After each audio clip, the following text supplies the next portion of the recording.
नमस्कार दोस्तों। आज हमारा न्यू टॉपिक है सूचना का अधिकार।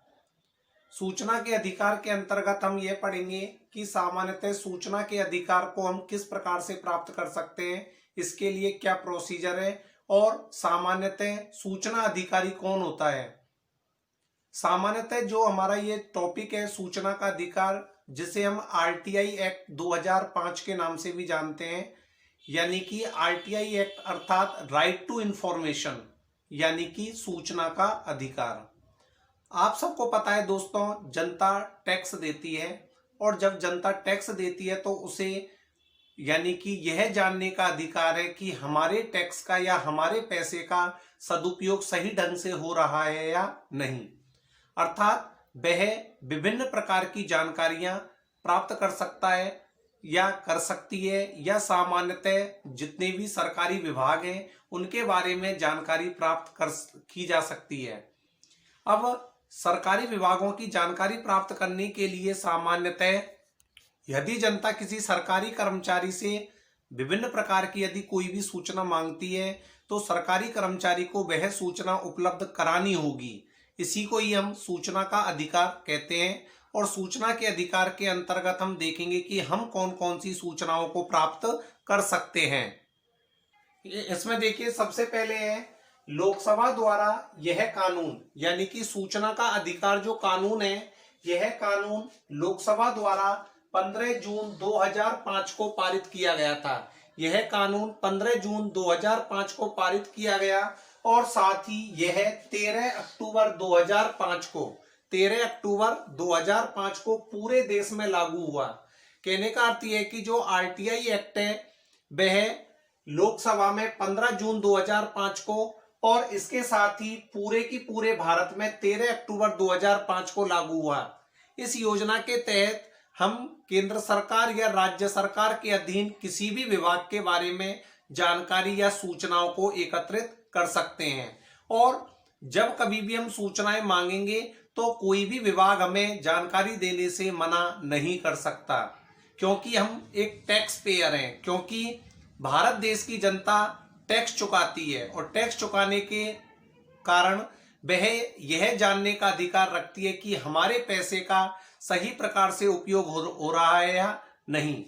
देखिए, इसके बाद आता है कि हम क्या क्या देख सकते हैं, कौन कौन सी सूचनाएं प्राप्त कर सकते हैं। तो सबसे पहले आता है देश का कोई भी नागरिक राज्य सरकार या केंद्र सरकार के किसी भी विभाग की सूचना प्राप्त कर सकता है। यानी कि हम किसी भी विभाग के बारे में जानकारी प्राप्त कर सकते हैं कि कितनी वैकेंसियां हैं, कौन सी योजना चल रही है या नहीं, या मान के चलो किसी के ऊपर कोई आपराधिक मुकदमा है तो वह यह जान सकता है कि मेरे ऊपर कौन कौन सी धाराएं लगाई गई हैं या मुझे किस जुर्म के आधार पर बंदी बनाया गया है। तो इस प्रकार की जानकारियां हम प्राप्त कर सकते हैं।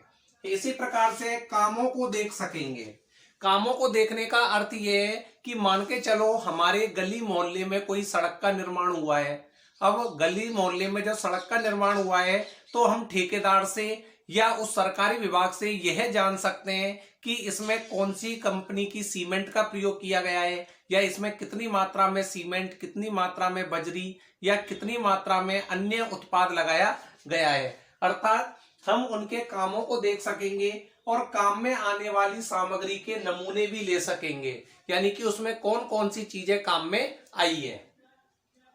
इसी प्रकार से कंप्यूटर, सीडी, फ्लॉपी में भी हम सूचना प्राप्त कर सकते हैं। हम चाहें तो कंप्यूटर में, हम चाहें तो सीडी में और चाहें तो हम फ्लॉपी में भी उस जानकारी को उस विभाग से प्राप्त कर सकते हैं।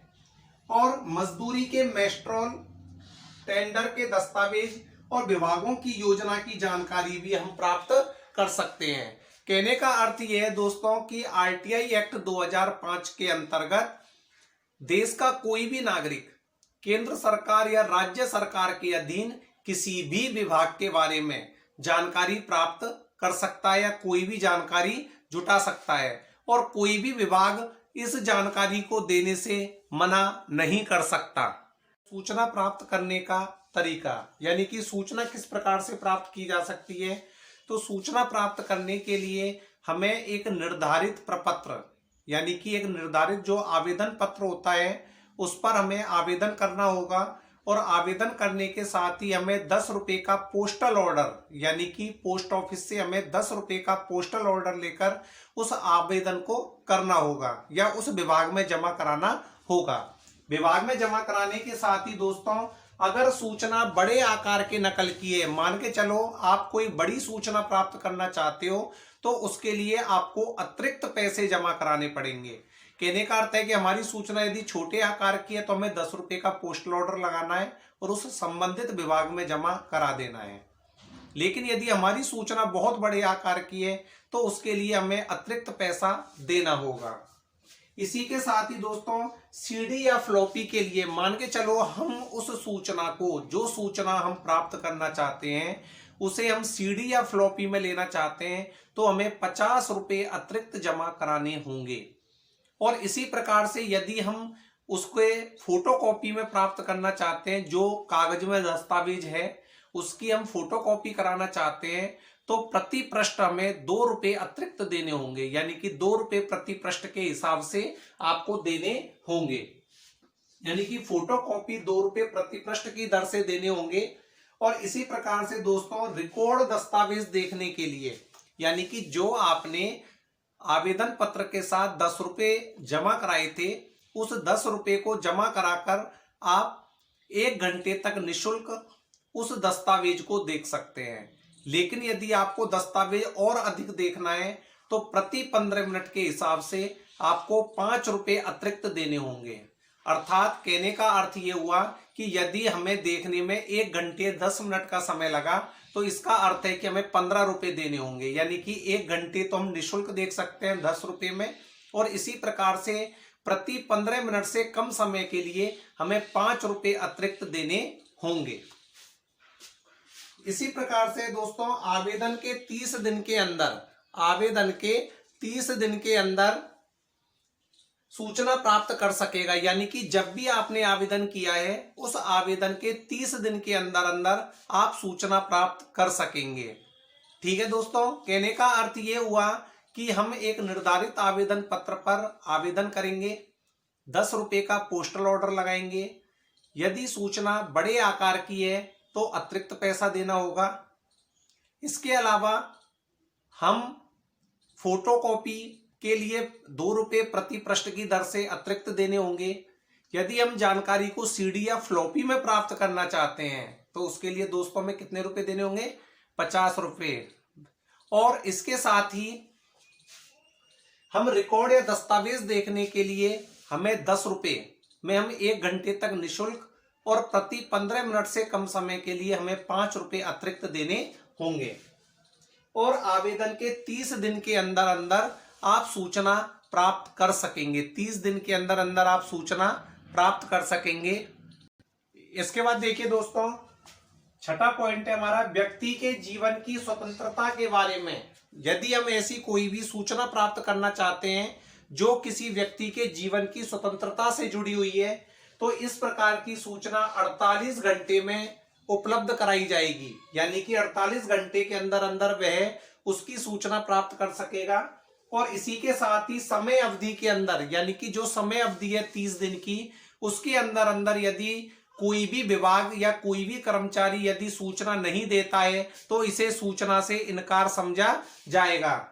और इसी प्रकार से सूचना नहीं देने पर जुर्माना, यानी कि जो आरटीआई एक्ट 2005 है, इस आरटीआई एक्ट 2005 में रोजाना 250 रुपए से लेकर 25,000 रुपए तक, यानी कि 250 रुपए से लेकर 25,000 रुपए तक के जुर्माने का प्रावधान किया गया है।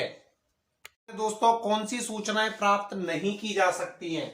कौन सी सूचनाएं प्राप्त नहीं की जा सकती हैं? उनमें सबसे पहली आती है राज्य की सुरक्षा संबंधी सूचनाएं, यानी कि जो हमने पढ़ा कि आरटीआई एक्ट 2005 के अंतर्गत हम केंद्र सरकार व राज्य सरकार के अधीन सभी प्रकार की सूचनाएं प्राप्त कर सकते हैं। लेकिन जिन सूचनाओं को हम प्राप्त नहीं कर सकते उनमें सबसे पहला जो है वो है राज्य की सुरक्षा संबंधी सूचना, यानी कि हम राज्य की सुरक्षा से जुड़ी हुई कोई भी जानकारी प्राप्त नहीं कर सकते। अर्थात कि कितने हथियार हैं, कितने हमारे पास सैनिक हैं, या कितने हमारे पास सुरक्षा बलों की यानी कि तैनाती है, तो स्वाभाविक बात है इन सभी जानकारियों को हम प्राप्त नहीं कर सकते। दूसरा है विदेशों से प्राप्त गोपनीय सूचनाएं। हम विदेशों से प्राप्त गोपनीय सूचनाओं को भी प्राप्त नहीं कर सकते, और इसी प्रकार से ऐसी सूचनाएं भी हम प्राप्त नहीं कर सकते जिससे न्यायालय, संसद या विधानसभा के अधिकारों का हनन हो। अर्थात विधानसभा के अंतर्गत या सामान्यतः संसद के अंतर्गत या न्यायालय के अंतर्गत जो कुछ भी निर्णय किए जाते हैं उनकी जानकारी भी हम प्राप्त नहीं कर सकते। और इसी प्रकार से गुप्तचर ब्यूरो, सीमा सुरक्षा बल यानी कि बीएसएफ, अपराध या जिससे सुरक्षा को खतरा हो, इसकी भी जानकारी हम प्राप्त नहीं कर सकते। तो देखिए दोस्तों, आरटीआई एक्ट 2005 के अंतर्गत हम राज्य की सुरक्षा संबंधी सूचनाएं, विदेशों से प्राप्त गोपनीय सूचनाएं जिससे न्यायालय, संसद या विधानसभा के अधिकारों को खतरा हो, इस प्रकार की सूचनाएं, या गुप्तचर ब्यूरो, सीमा सुरक्षा बल, अपराध या जिससे सुरक्षा को खतरा हो, इस प्रकार की सूचनाएं प्राप्त नहीं कर सकते हैं। देखते हैं दोस्तों, आरटीआई एक्ट 2005 के अंतर्गत कौन कौन से सूचना अधिकारी होते हैं। यानी कि ग्राम पंचायत का जो सूचना अधिकारी होगा वो होगा दोस्तों ग्राम सेवक। इसी प्रकार से पंचायत समिति यानी कि ग्राम सेवक जिसे हम सेक्रेटरी भी कहते हैं, और इसी प्रकार से पंचायत समिति में होगा विकास अधिकारी जिसे हम बीडीओ कहते हैं। इसी प्रकार से जिला परिषद में होगा मुख्य कार्यकारी अधिकारी जिसे हम सीईओ कहते हैं, यानी चीफ एग्जीक्यूटिव ऑफिसर। और इसी प्रकार से दोस्तों हमारे पास है अगला नगर पालिका। नगर पालिका में होगा अधिशासी अधिकारी, विश्वविद्यालय में होगा कुल सचिव, और शासन सचिवालय में होगा सचिव प्रशासन सुधार विभाग। कहने का अर्थ यह है दोस्तों कि जो सूचना अधिकारी होंगे, जो भी सूचना अधिकारी होंगे, वह सूचना अधिकारी निम्न प्रकार होंगे, जैसे कि यानी कि प्रशासनिक अधिकारी होंगे।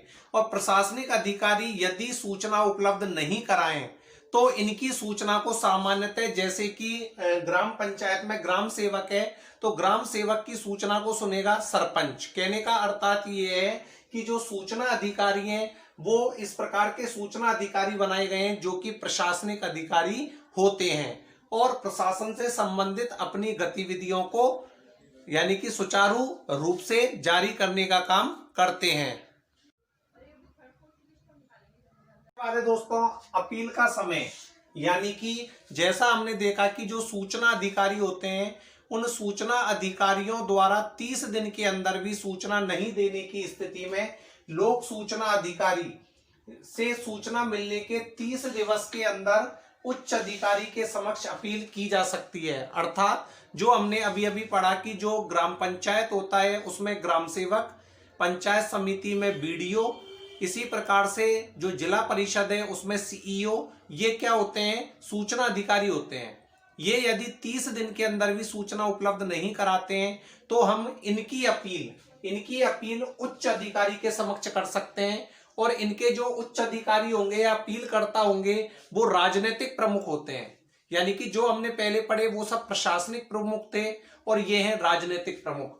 अर्थात ग्राम सेवक की अपील सुनेगा सरपंच, और इसी प्रकार से विकास अधिकारी की अपील सुनेगा प्रधान, और अतिरिक्त जिला कलेक्टर की अपील सुनेगा जिला कलेक्टर। और यदि 30 दिन में सुनवाई नहीं होने पर, और ये भी 30 दिन में सुनवाई नहीं करें, तो हम राज्य सूचना आयोग को अपील कर सकते हैं। दूसरी अपील हम राज्य सूचना आयोग को कर सकते हैं। कहने का अर्थ ये हुआ कि आरटीआई एक्ट 2005 के अंतर्गत हम 30 दिन के अंदर अंदर सूचनाएं प्राप्त कर सकते हैं। यदि 30 दिन के अंदर अंदर जो सूचना अधिकारी हमें सूचना उपलब्ध नहीं कराता है तो उसकी प्रथम अपील उच्च अधिकारी को, और उच्च अधिकारी भी यदि 30 दिन में अपील नहीं करता है या 30 दिन में सुनवाई नहीं करता है तो ऐसी स्थिति में हम राज्य सूचना आयोग को अपील कर सकते हैं।